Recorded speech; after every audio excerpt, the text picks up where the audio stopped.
खौफनाक सफर। अर्जुन और उसकी पत्नी रिया ने बहुत दिनों के बाद एक लंबी छुट्टी का प्लान बनाया था। दोनों ने हिमाचल प्रदेश की वादियों में एक छोटे से गांव में रुकने का निर्णय लिया, जहां का नाम था भूत बंगला। सुनने में ही अजीब था, परंतु दोनों ने इसे मजाक में लिया और वहां के सुंदर दृश्यों की कल्पना करते हुए निकल पड़े। रात के करीब 10 बजे वे गांव पहुंचे। गांव के लोगों ने बताया कि इस गांव का नाम भूत बंगला इसलिए पड़ा क्योंकि यहाँ एक पुराना बंगला है जो वर्षों से खाली पड़ा है और लोग कहते हैं कि वहां भूतों का बसेरा है। अर्जुन और रिया ने इसे अंधविश्वास मानते हुए अनसुना कर दिया और सोचा कि यह सब सिर्फ गांव वालों के मनगढ़ंत कहानियां हैं। रिया ने कहा, क्यों न हम इस बंगले को ही देखने जाएं?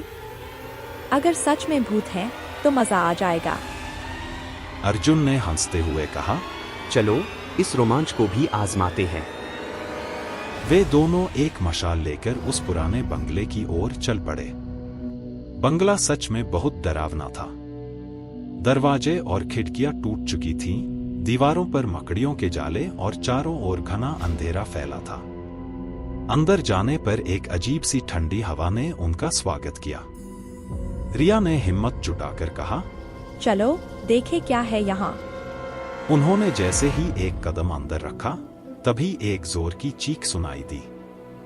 दोनों एक दूसरे को देखकर घबरा गए। अर्जुन ने कहा, शायद कोई जानवर होगा।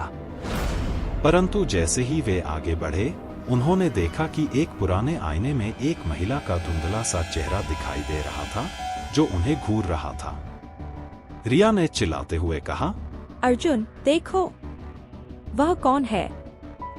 अर्जुन ने जल्दी से मशाल की रोशनी उस आईने पर डाली, लेकिन आईने में कुछ नहीं था। वे दोनों और भी डर गए। तभी अचानक से दरवाजे अपने आप बंद हो गए और चारों ओर घना अंधेरा फैल गया। अर्जुन ने कहा, यहाँ से बाहर निकलना होगा, जल्दी करो। उन्होंने दरवाजे की ओर दौड़ लगाई, लेकिन दरवाजा किसी अदृश्य ताकत से बंद हो चुका था। चारों ओर से अजीब सी आवाजें आ रही थीं, जैसे किसी के कदमों की आहट हो। अर्जुन ने कहा, कहीं ये सच में भूत तो नहीं? रिया ने डरते हुए कहा, हमें कुछ करना होगा, वरना हम यहाँ फंस जाएंगे। अर्जुन ने अपनी हिम्मत जुटाकर मशाल को और ऊंचा किया और चारों ओर देखने लगे। तभी एक औरत की परछाई उनके सामने आई, जिसने सफेद साड़ी पहनी थी और उसका चेहरा आधा जला हुआ था। वह धीरे धीरे उनकी ओर बढ़ने लगी। रिया ने रोते हुए कहा, हमने गलती कर दी अर्जुन, हमें यहाँ नहीं आना चाहिए था। अर्जुन ने कहा, हम उसे कुछ नहीं कहेंगे, हमें बस यहाँ से निकलना है। परछाई ने अपने हाथ उनकी ओर बढ़ाए और तभी अचानक से अर्जुन को किसी ने पीछे से खींच लिया। वह जमीन पर गिर पड़ा और मशाल भी बुझ गई। अब चारों ओर केवल अंधेरा और डरावनी आवाजें थीं। रिया ने अर्जुन को उठाने की कोशिश की, लेकिन वह खुद भी डर के मारे कांप रही थी। तभी बंगले की छत से किसी ने जोर से हंसते हुए कहा, तुम यहाँ से कभी नहीं जा पाओगे, यह बंगला तुम्हारा कब्रगाह बन जाएगा। अर्जुन और रिया ने हिम्मत जुटाकर एक आखिरी बार दरवाजे की ओर दौड़ लगाई।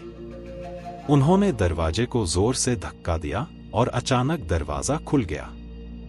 दोनों बाहर निकल आए, लेकिन उनकी हालत बहुत खराब हो चुकी थी। गांव के लोग उन्हें देखकर चौंक गए और तुरंत उनकी मदद के लिए आए। गांव के मुखिया ने कहा, हमने तुम्हें पहले ही चेतावनी दी थी, लेकिन तुमने हमारी बात नहीं मानी। इस बंगले में सच में आत्माओं का वास है और वह आत्माएं कभी भी किसी को जीते जी वहां से बाहर नहीं जाने देती। अर्जुन और रिया ने उस रात को वहीं गांव में रुकने का निर्णय लिया। दोनों ने सुबह होते ही गांव छोड़ दिया और फिर कभी उस घटना का जिक्र नहीं किया।